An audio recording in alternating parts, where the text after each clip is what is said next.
Sekarang saya akan menjelaskan mengenai perbandingan trigonometri. Bidang ini muncul di masa Helenistik pada abad ketiga sebelum Masehi dari penggunaan geometri untuk mempelajari astronomi. Geometri dalam bahasa Yunani berasal dari dua kata, yaitu trigonon dan metron. Trigonon yang artinya tiga sudut dan metron yang artinya mengukur.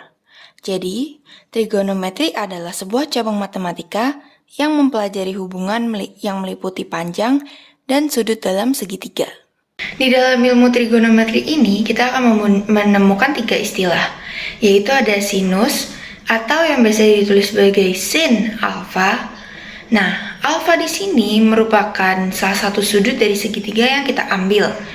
Alfa ini bisa berubah jika kita mengambil sudut lainnya, misal bagian atas atau bawah. Nah, alfa ini merupakan simbol, jadi bisa juga diganti dengan A atau B.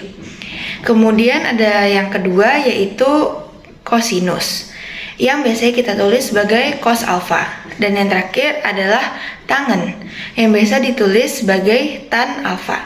Ada tiga istilah lainnya, yaitu ada yang namanya kosekan atau yang biasa ditulis sebagai CSC alfa, kemudian ada sekan atau bisa ditulisnya SEC alfa, dan yang terakhir ada kotangen yang biasa ditulis dengan COT alfa. Di trigonometri ini bisa diterapkan ke segitiga apa saja. Trigonometri ini hanya bisa diterapkan pada segitiga siku-siku, karena jika sudah diketahui satu sudut, misalnya 30 derajat, maka sudut lainnya langsung bisa diketahui, atau langsung bisa kita cari, karena di segitiga siku-siku ini selalu ada sudut yang sama, yaitu 90 derajat. Sehingga bisa langsung kita cari, dan hasilnya 60 derajat. Gimana sih sebenarnya didapatnya sin kostan? Semua ini tuh mulai dari segitiga sama sisi. Maaf ya, ini segitiganya melenceng. Tapi bayangin ini tuh segitiga sama sisi. Jadi segitiga sama sisi pasti sisinya sama dan sudutnya sama. Di sini sisi yang akan saya kasih tuh 1, 1, dan 1. Supaya besarannya sama semua. Kemudian segitiga ini sudutnya tiga-tiganya itu 60 derajat. Jadi, bagaimana sih sin kostan tuh dapat apa hubungannya sama segitiga sama sisi ini? Jadi, segitiga sama sisi ini kalau misalnya dibagi dua, dia itu jadi segitiga siku-siku. Nah, ini kita coba masukin angka dari segitiga sama sisi tadi ke dalam segitiga siku-siku. Mulai dari sudutnya. Di sebelah sini, ini sama-sama 60 derajat ya berarti. Kemudian dibagi atas itu dibagi dua, pasti garisnya, jadi 60 dibagi 2, yaitu 30 derajat. Terus sekarang bagian sisinya. Ini di bagian alas, dia tuh dibagi 2, pasti tengah gitu. Jadi yang di alas ini itu setengah. Kemudian yang di bagian hipotenusnya ya, berarti kalau di segitiga siku-siku atau bagian sisi miring itu sesuai besaran yang dari segitiga sama sisi, yaitu sebesar 1. Ini kita cuma mindahin besaran yang udah kita tahu di segitiga sama sisi ke segitiga siku-siku. Kemudian kita akan cari sisi yang nggak diketahui atau yang bagian tingginya. Itu kita akan menggunakan rumus Pitagoras, yaitu hipotenus pangkat 2 atau sisi paling panjang di segitiga di pangkat 2. Itu merupakan hasil dari alas pangkat 2 ditambah tinggi pangkat 2. Jadi hasilnya kalau misalnya kita cari untuk sisi yang tidak diketahui ini, hasilnya adalah setengah akar 3. Nah, di sini saya akan membuat segitiga siku-sikunya menjadi lebih jelas dengan sisi dan juga sudut yang sudah kita ketahui. Kita akan mencoba menghitung sin dari 30 derajat atau salah satu dari sudut dalam segitiga siku-siku ini. Jadi, sin itu rumusnya depan dibagi miring. Sisi miring ini harus merupakan sisi terpanjang dalam segitiga atau yang biasa kita sebut dengan sebutan hipotenus. Nah, bisa dilihat sisi depan dari 30 derajat itu bagian alas. Jadi kita tulis dan kita masukin ke rumus dan hasilnya setengah. Kemudian untuk cos dari 30. Cos 30 diperoleh dari sisi samping dari sudut 30 derajat dibagi sisi miring.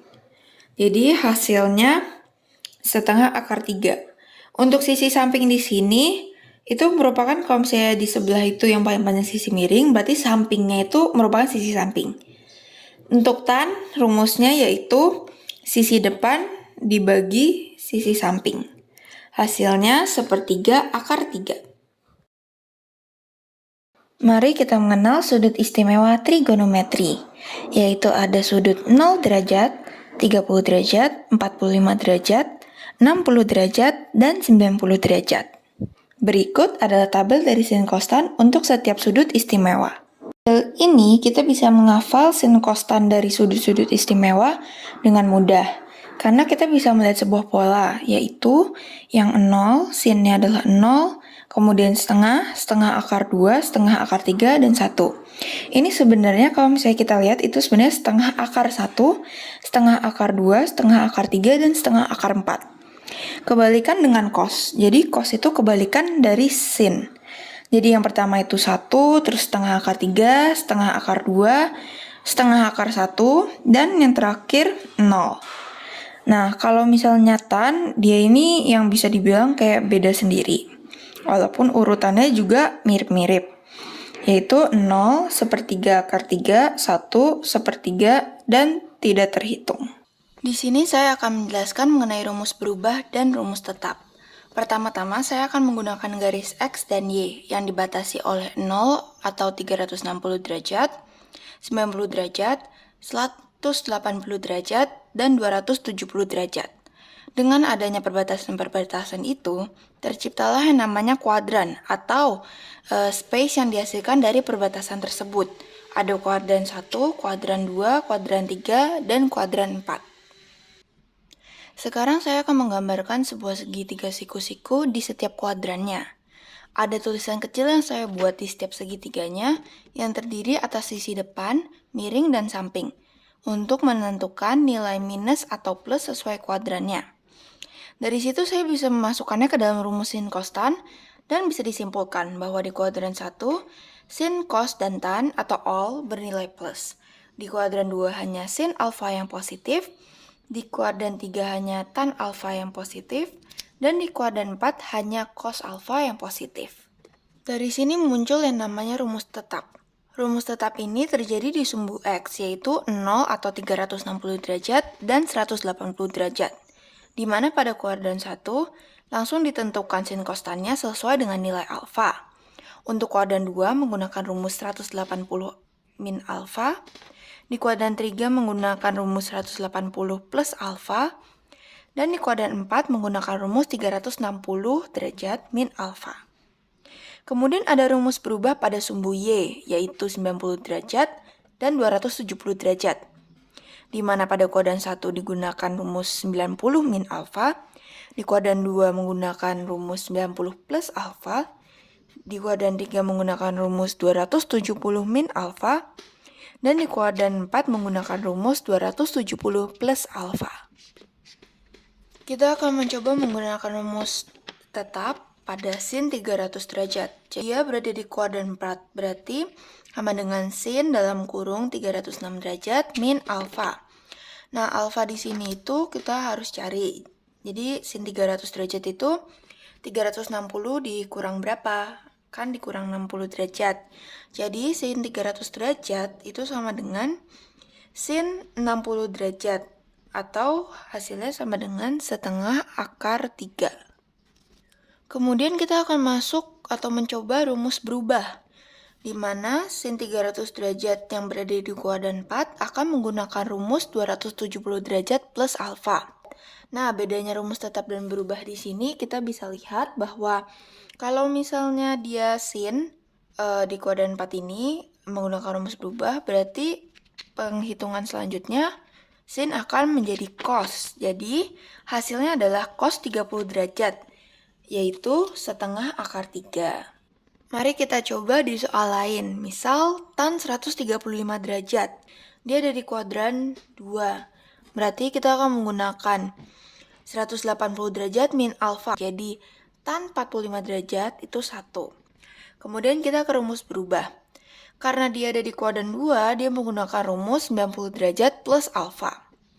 Nah, untuk tan ini berubah ke kotangen. Nah, jadi hasilnya itu kotangen 45 derajat, yaitu 1.